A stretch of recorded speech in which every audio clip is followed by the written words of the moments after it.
Just feel centered. Good morning. It's great to be here with you all. Probably the most faithful crew we have here on a long weekend at church, the diehard, God's favorite. When Russell asked me to teach on this, two things went through my brain, because it's for our series, The Awkward Dinner Guest. He asked me to teach out of John 21. First of all, I immediately, if you wanted to get to know my personality, the first thought that went through my head was, that's breakfast. So it's a dinner series, but you asked me to teach on a breakfast passage. But I didn't say that, because I'm learning to be... Yes, someone yelled out humble, and I'll take it. The other thing he revealed, I didn't know, but he revealed that it's such a meaningful passage to him that he has it tattooed on his back, and he didn't tell me that. So now I feel pressure. I was going to Photoshop someone's fake lower back and do that. But then I figured, one, I should probably study the scriptures, and two, I didn't know that I wanted this to be the last time that I get asked to teach, so I didn't do that. I've been kind of sentimental lately, reminiscing, and we're about a year from when we moved to Eugene. It just happened. We hit a year of living here. Moved here from Portland after some time away. I grew up here, but we're also, Elizabeth and I are expecting our first child. So it's been thank you. Yeah, I don't really get a ton of praise for it. Elizabeth gets most of it, so it's nice that you applauded. So I've been sort of sentimental, reminiscing, and it's not lost on me. I feel really blessed to be here with you this morning. I think I was 7 when the first time we stepped into this building. My mom sat in the same exact place. She still does. And I sat there listening to Steve. I mean, it's not lost on me at all. It's a really big honor to be here, so thank you for having me. The other part of our life that has also been sort of revolutionized is that somewhere along that move, I was asked to be the high school pastor.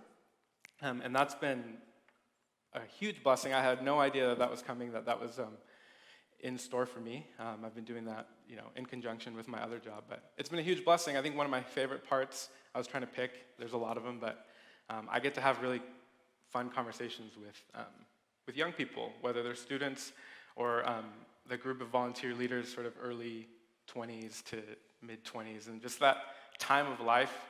And when they open up about their life, it just feels like holy ground. It's awesome. Every decision that they make matters. They're so intent on making the right one.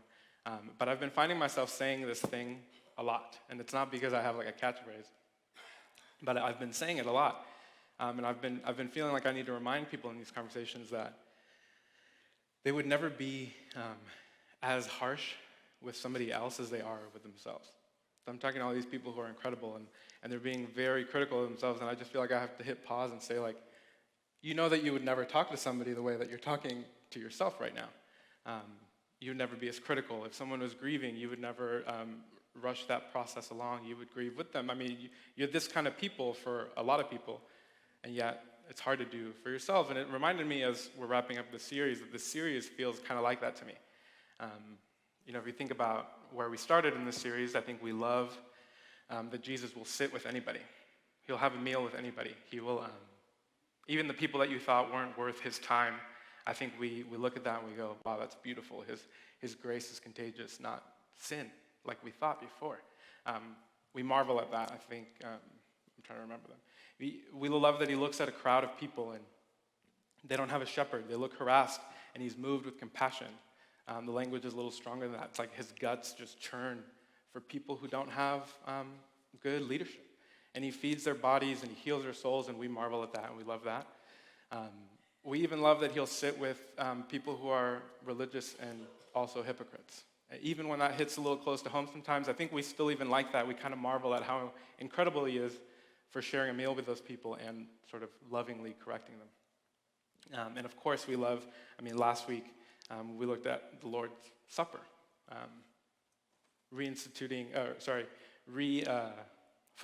filling full an old image with a new meaning and new life and new purpose. We marvel at that. And I think we still have a hard time with the fact that he'll sit with us, with me. Or maybe you don't, but I have found myself feeling this way. Like the people that I'm having these conversations with, I find myself having a hard time realizing that he'll sit with me. So we're going to look at a story, like I said, in John chapter 21, but I thought it would be kind of nice to start by just going over the life of this guy named Peter. It's actually, his original name is Simon. And maybe you feel really familiar with the story, or maybe you have no idea who he is, but I think it's worth just kind of all of us swiping the slate clean and just getting a fresh look at who this person is. We'll start with this. Peter was Jewish. That much we know. And he seemed to have been kind of a zealous Jew, he was passionately Jewish. Him and his brother were both the kind of people who were looking for a Messiah. We find out his brother Andrew was part of John the Baptist's ministry. He was looking for the Messiah. When he thought he found it, he came and told Peter. So, we don't want to conjecture too much, but it seems safe to say that this family with two brothers in it who are passionately looking for a Messiah, they weren't just Jewish, they were very Jewish, passionately Jewish. Peter was a fisherman, but as he's fishing, he has an encounter with Jesus in which Jesus asks him to drastically change the course of his life. No longer would he fish for fish, but he would fish for people. He's asked to follow a rabbi, which is a big honor at that time, usually reserved for the best and the brightest. So by knowing that Peter was a fisherman, you also know what he's not. He wasn't one of those few hand-selected to be a rabbi's disciple. Actually, in Acts, he preaches a sermon, and the people in response go, "That's a really normal, unschooled person." That's the response. And they're blown away at how impressive it is that clearly he's had his life revolutionized by Jesus because he's normal and he doesn't even sound any smarter than them, right? That's what he was. He had a front row seat to Jesus' ministry, which I think, it just blows my mind. I think Peter got what we all feel like we need. Front row seat, miracle after miracle, transformation after transformation, teaching from Jesus, from the source. You can't get better teachings, better insights. Experiences like the Transfiguration, if you know what that's. The kinds of things that just to be a fly on the wall would be your life's honor, and he was just constantly in those situations. And you think that would, that would do it for you. So, following God must have been a breeze after having a front row seat and seeing miracle after miracle and teaching after teaching, right? We'll see. Peter became a leader among leaders. He became the spokesperson. It's likely that he was slightly older than them, but also it's because of who he was. When the group was addressed, all of the disciples, Peter was the one that spoke up. They all kind of looked to him, and he led. So even among this group of people who are, historical leaders, he rose to the top. He's a man of action. He's bold. He saw Jesus walking on water, and he got out there. He wanted to be out where he was. He's bold. And he was the first one to correctly identify Jesus as the Messiah. And I put it up on the screen so we could read along to it. Oh, I don't need to turn around. I was going to turn around, but it's back here. What about you, he asked. Who do you say that I am? And Simon Peter answered, you're the Messiah, the Son of the living God. And Jesus replied, blessed are you, Simon, son of Jonah, for this was not revealed to you by flesh and blood, but by my Father in heaven. And I'll tell you more. You're Peter, right? His original name is Simon. But you're Peter, which means rock. And on this rock, I'm going to build my church. And the gates of Hades will not overcome it. I'll give you the keys to the kingdom of heaven. Whatever you bind on earth will be bound in heaven. Whatever you loose on earth will be loosed in heaven. And then he ordered the disciples not to tell anyone that he was the Messiah. So Jesus affirms him. He says, yeah, that's incredible, and God revealed that to you. And he gives them a promise that he would be the foundation that the church would be built on. And he gives them a new name. But Peter was also conflicted about a suffering Messiah. So we're going to read the very next verses immediately following what we just read. We'll continue on.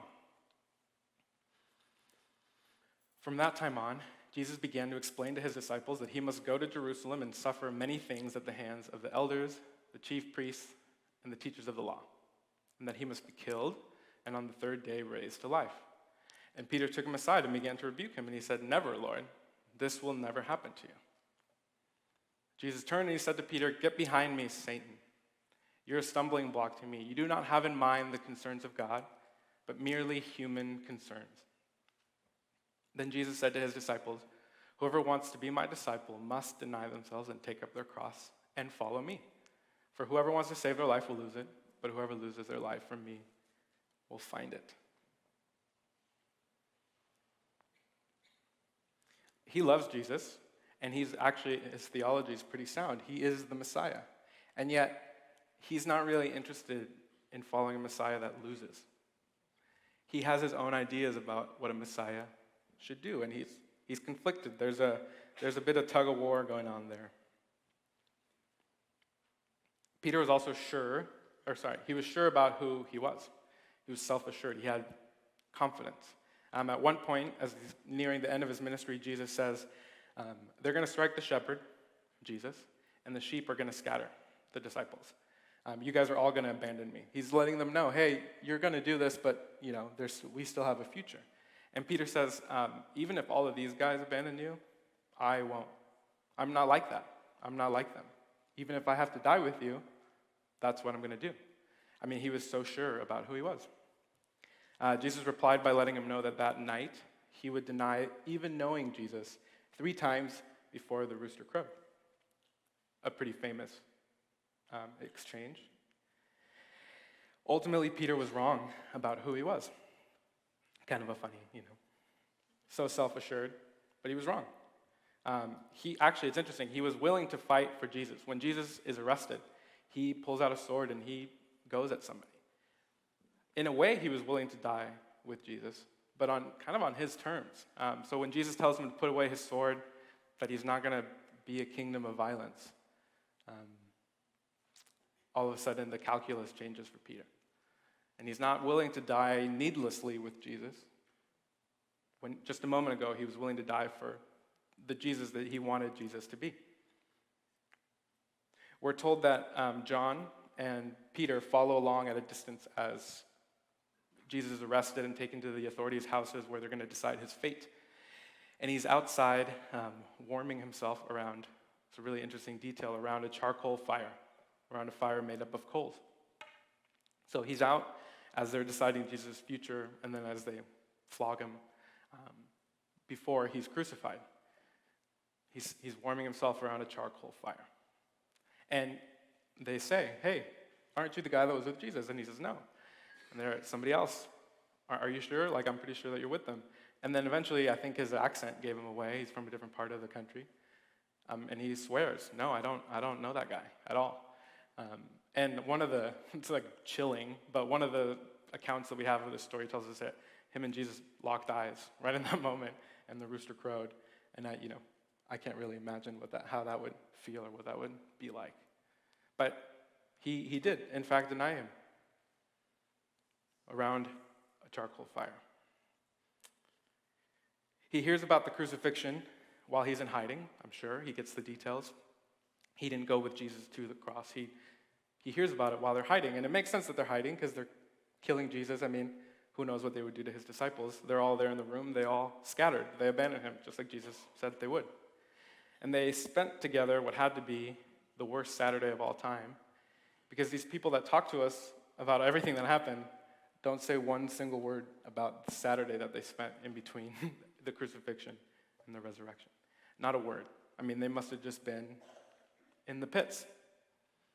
And on Sunday morning, they hear that Jesus' body isn't in the tomb from one of the women who went to go tend to the tomb. And Peter bolts out the door. And you get this really funny detail that, everybody chuckles out because it is funny. But you hear that John outruns Peter. He's faster than him, which is funny. But I think he tells us that because they don't really write themselves in as heroes. He tells you that he outruns him, but he says, when I got to the tomb, I froze. And Peter ran right in. You could run faster than Peter, but you couldn't, no one's as brave as Peter. He's at an outside of a spooky tomb, and he freezes. But Peter goes right in. He's that guy. He always has been. They come to believe that Jesus is back from the dead. They have interactions with the risen Jesus. And again, I just want you to keep track here. If you had a front row seat to Jesus' ministry, miracle after miracle, teaching after teaching, transformation, the transfiguration, now you've seen him back from the dead. You would think that would solve everything, right? Don't we kind of think about it like, well, there you go. I too would be who God needs me to be with all that assurance. And yet we find that he's still lacking something that Jesus needs from him. So he tells him to go home. He tells him to go back to Galilee, big lake. And he tells him to wait, which is not Peter's forte. That's where we start our story. And we can read along. I keep on turning because in the high school room, we put stuff on the screen behind me, so I always turn, but here we are. Afterward, Jesus appeared again to the disciples by the Sea of Galilee, and it happened this way. Simon Peter, Thomas, also known as Didymus, Nathanael from Cana in Galilee, the sons of Zebedee, and 2 other disciples were together. I'm going to go fish, Simon Peter told them, and they said, we'll go with you. So they went out and they got into the boat, but that night they caught nothing. Early in the morning, Jesus stood on the shore, but the disciples did not realize that it was Jesus. He called out to them, friends, haven't you any fish? No, they answered. He said, throw your net on the right side of the boat and you'll find some. And when they did, they were unable to even haul the net in because of the large number of fish. Then the disciple whom Jesus loved, which is John, said to Peter, it is the Lord. And just notice, as soon as Simon Peter heard him say, it is the Lord, he wrapped his outer garment around him because he had taken it off, and he hit the water. After Jesus. If it's a chance that it's Jesus, Peter's going. The other disciples followed in the boat, towing the net full of fish, for they were not far from the shore, about 100 yards. And when they landed, they saw a fire of burning coals, a charcoal fire, there with fish on it and some bread. Jesus said to them, bring some of the fish you have just caught. So Simon Peter climbed back into the boat and dragged the net ashore. It was full of large fish, 153, but even with so many fish, the net wasn't torn, and Jesus said to them, come and have breakfast. None of the disciples dared ask him, who are you? They knew it was the Lord. Jesus came, took the bread, and gave it to them. He did the same with the fish. This was now the 3rd time that Jesus had appeared to the disciples after he was raised from the dead. And when they had finished eating, Jesus said to Simon Peter, Simon, son of John, do you love me more than these? And he said, yes, Lord, you know that I love you.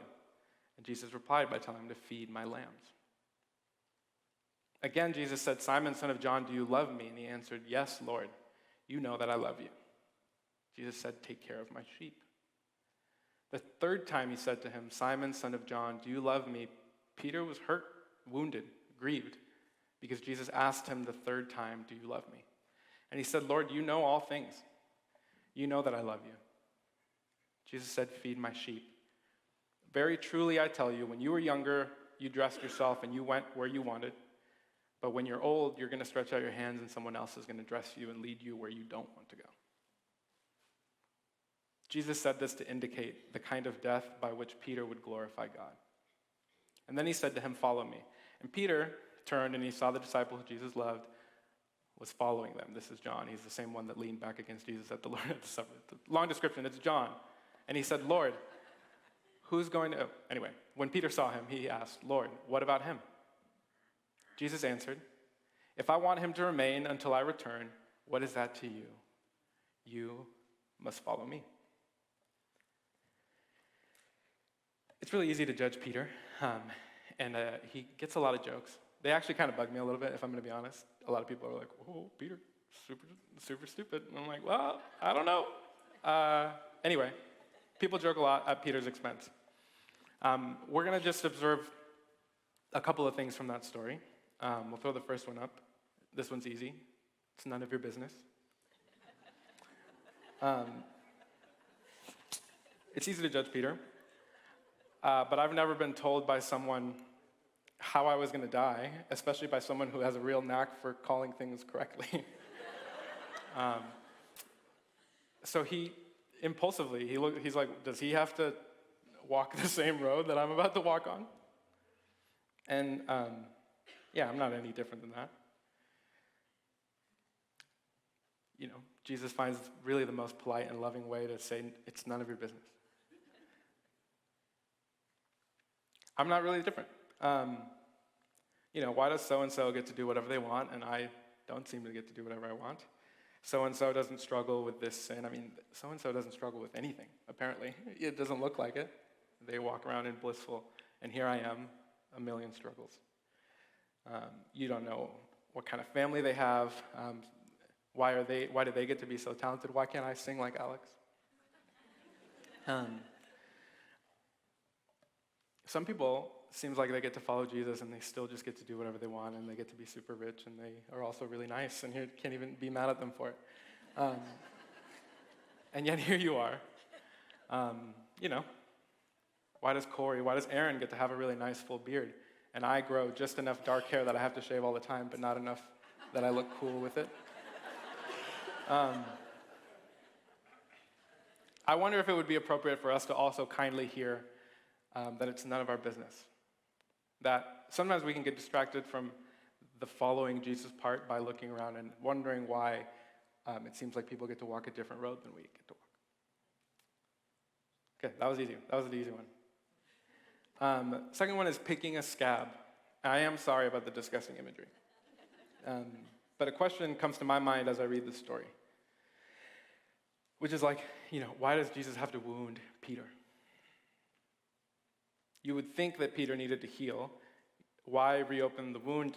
And so evocatively, why build the same kind of fire and fill Peter's nostrils with the same smells that he had while he was denying Jesus? Why ask him 3 times, one for each of the times that he denied him? I mean, it in a way, I mean, it feels very loving, but it does feel like he's kind of dragging him in it again.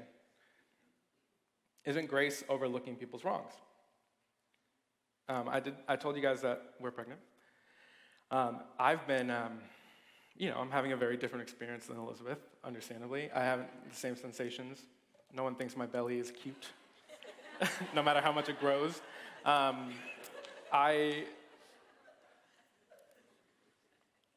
I've been mostly imagining conversations with a future child, which I actually know are several years away. So I could probably, you know, read a birth book or something. I could scale back. But that's where my brain has been in imagining talking to a child. We don't know the sex yet, so I have no idea. But, you know, it's obviously good to not drill your child for every single little thing that they do that's out of line, right? That I think you grow up kind of crazy if you have that going on. But when they're out of line in a way that's important, it's kind of negligent, I think. I don't know, I'm not a parent, but it seems negligent to not discuss it, right? I don't know, like hey buddy, I love you, but we do have to talk about what just happened. I think the grace that we think we need is that we never get caught. We get away without having to talk or deal with our stuff.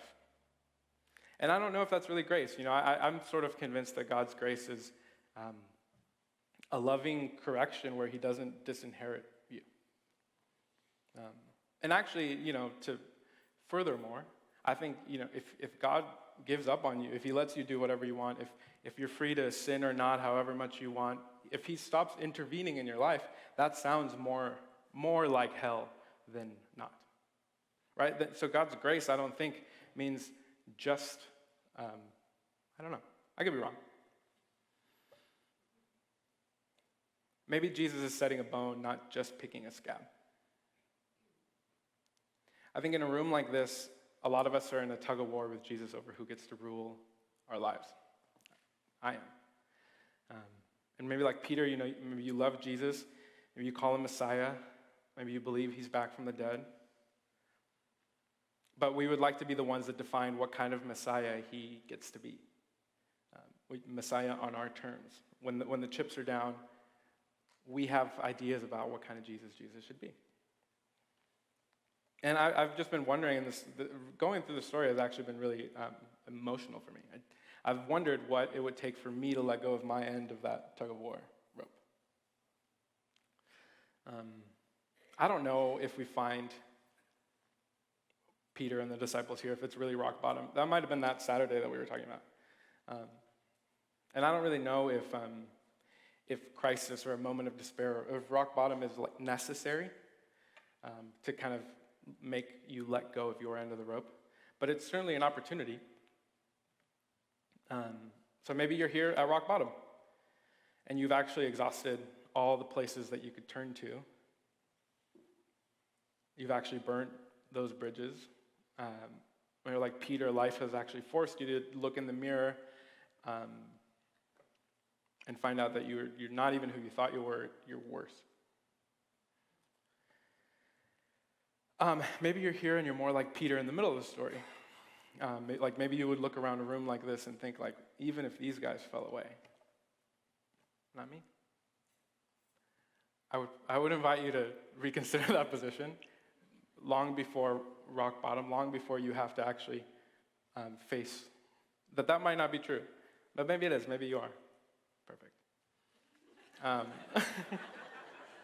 That was sassy, I apologize.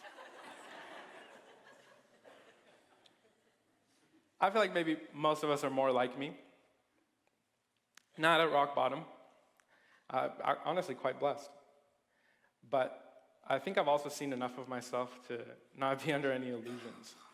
And the older I get, the more that I see of myself, the more I look in the mirror, honestly. I'm not who I thought I was. I'm actually worse.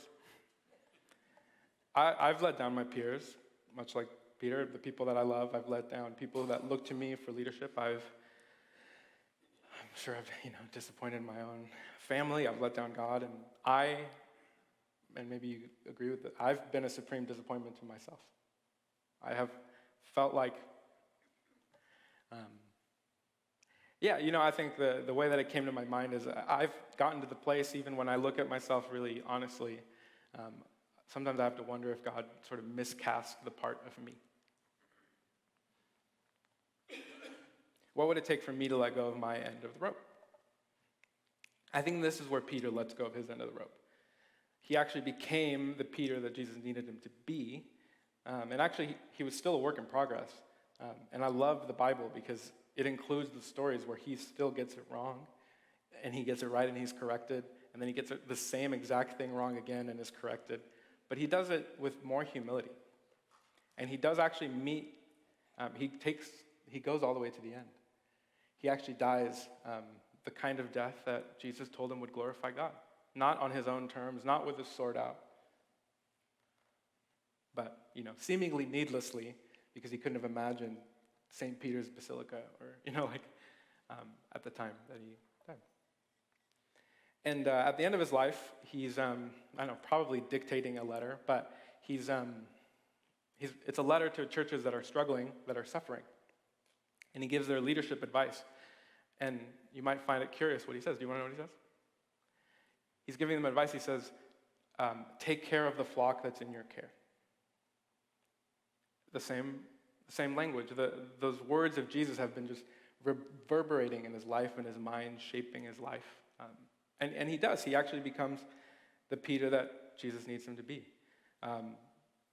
More of a shepherd than a revolutionary leader or a fisherman. And willing to actually die on Jesus' terms, not on his own. The last detail we'll look at is they knew it was the Lord. As I was going through this, I told you it was actually kind of emotional. I was going through his whole story, and I just felt sort of moved. And what I found myself craving the most was not just another insight or like another, tweetable soundbite from someone doing what I'm doing. Like, I didn't want another sermon. I wanted, like the disciples, I wanted to have an encounter where I didn't even need to ask if it was Jesus. They knew it was the Lord. I just felt myself craving that. But I did then, I slowed down. I took a deep breath. And I also realized it says they. I was very much thinking about I. I want this experience. But it does say they. It's plural. Peter obviously features really prominently in the story, but it's plural. I'm going to have the band come back up and we'll wrap up. But it's the disciples' story. Come on up. Come on. It's my story too. It's ours. It's shared communally so that we could all see ourselves in it, I think. We did this series, The Awkward Dinner Guest, to get a vision of why we have committed to tables, why we've committed to gathering around a meal and exploring our faith and praying together. And I think it's simply because God shows up, not just in our own individual experience, like what I was craving, like I want this for me, but in the way that they, us, would know that it was the Lord. So I would encourage you to take this moment of response as we sing a song, as you worship, as you pray, or as you take communion. And there'll be people who will pray with you if you would like prayer, but also as you take communion. I would encourage you to see that this is the thing that I was craving. That's something that God kind of imparted on me in this week. I wanted God to prepare me breakfast and to sit with Jesus and to feel like I don't even need to ask who it is because I know.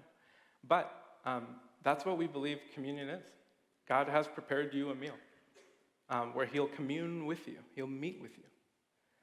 So I would encourage you to take it in that way and to open yourself up to listen to what he might say. Would you bring the real you to the communion time? Pray and ask God to show you how to let go of your end of the rope. That's what I'm going to do as we take communion together. I love his kind of final words for Peter, and I think the final words for us. Follow me. Julie's going to come back up after we take communion, but I think we're going to sing.